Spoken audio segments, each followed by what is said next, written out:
Before Marvel Hi-Rez took the throne as Overwatch's biggest competitor, there was another game that went head-to-head with the Giants, and most people have already forgotten about it. That game was Paladins.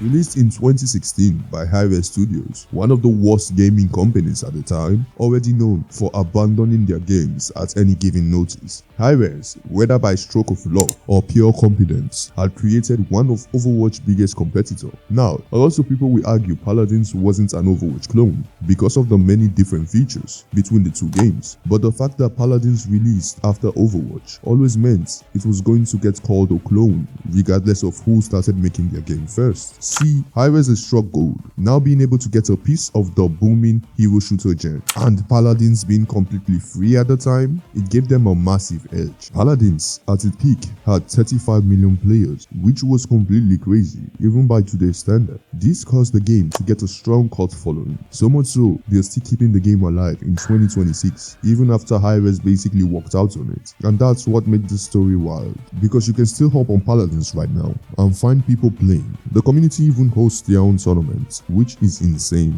considering what Hi-Rez did to this game and its community. So, how did Hi-Rez fumble this generational layup so badly? Paladins, before its release, wasn't even meant to be an Overwatch clone. It had its own card system that made the replayability of the game feel more personal and fun, something Overwatch never had. That uniqueness gave Paladins a real shot, but Hi-Rez had to be one of the most greediest companies in the gaming industry, considering the amount of generational trauma they've caused Paladins players. Because even though Paladins was a free-to-play game and had a card system that made the game genuinely fun, Hi-Rez decided that leaning harder into being an Overwatch clone, with worse marketing, worse lore, and barely any cinematics, was a better move than focusing on what made their game special. This is the constant complaint you hear from the community, that Hi-Rez has constantly disappointed.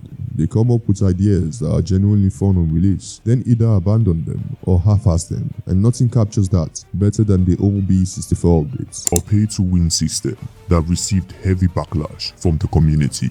Cards were only available to level up by opening chests. Not to mention, you had to obtain a card multiple times in a chest in order to level them up one level. They basically made the game become a pay-to-win game, where you had to open loot boxes to upgrade your cards.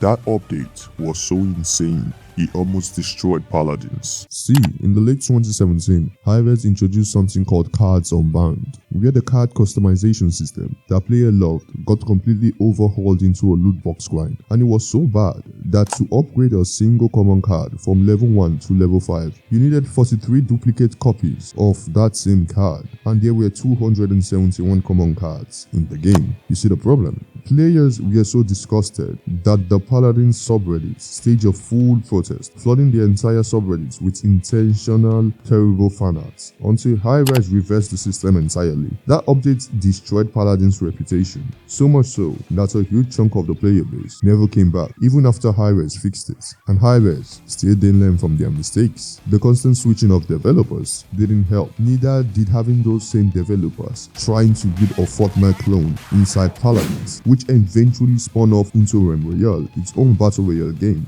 which they also shuts down. This is a pattern with Hi-Rez. They have shut down game after game over the past decade. Divine Knockout, Realm Royale, Rogue Company, all of them gone, leaving their communities behind every single time. This constant inability to focus is one of the biggest reasons Paladins is basically dead today. And then, when Marvel Hi-Rez finally dropped in late 2024 and completely took over the hero shooter conversation, Paladins had nothing left, no momentum, no goodwill, no energy. And that's when Hi-Rez delivered the final blow. In February 2025, Hi-Rez ended all development on Paladins, Smite 1 and Rogue Company to go all in on Smite 2.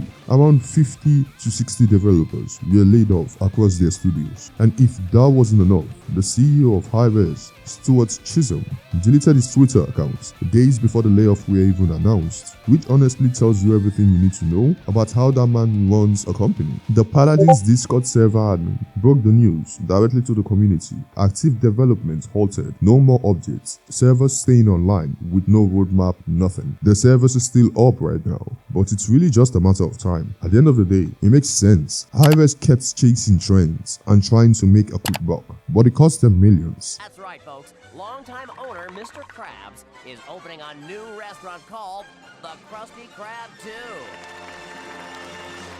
First of all, congratulations, Mr. Krabs. Hello, I like money. What inspired you to build a second Krusty Krab right next door to the original? Money. Because when you look at why Marvel Rivals actually work, it's obvious. It's not just because they had the Marvel IP back in there. It's because they are committed to their characters, their lore, their community. They gave people a reason to care, and Hi-Rez had the same opportunity with Paladins and just let it slip right through their fingers. If Hi-Rez wasn't such a greedy company, a Paladins 2 might still be on the table, but knowing Hi-Rez's track record, they would probably fund that too. Subscribe.